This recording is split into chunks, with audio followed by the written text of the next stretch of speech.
Hello and welcome to the section 5 of the course Implementing Forensics for Incident Response. Now in this section we are going to take a look at various points. We are going to learn about what are the various forensics tools are available and forensics techniques.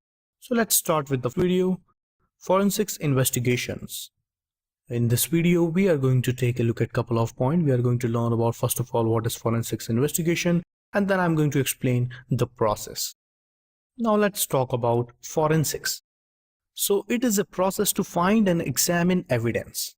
So basically forensics is a branch, right? And forensics investigation is a process to find and then analyze the evidence. So how we can gather information from this evidence, right? So that is a part of forensics, all right? So this is a scenario. Basically we have forensics investigator and we have evidence.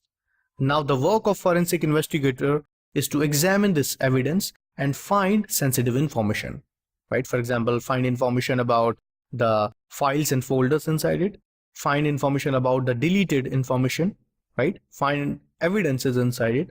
So what we can find from this evidence, so we can find information about the files and folders, right? If there are any important files and folders are available, and if they are hidden, so find it.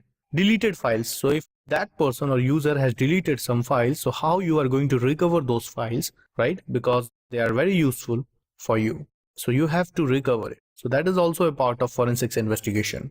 Current processes, so what processes are running in that system? Is there any process which is malicious? Is there any virus or Trojan available inside that system? So that you need to discover as a forensics investigator. Machine information, like information about the machine, what operating system this machine is using, right? So basic information about the machine.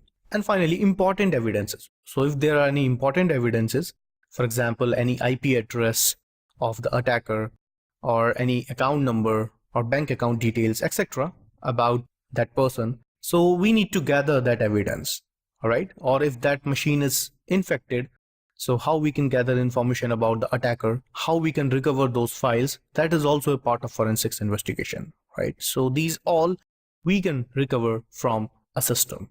And this is all about forensics investigation.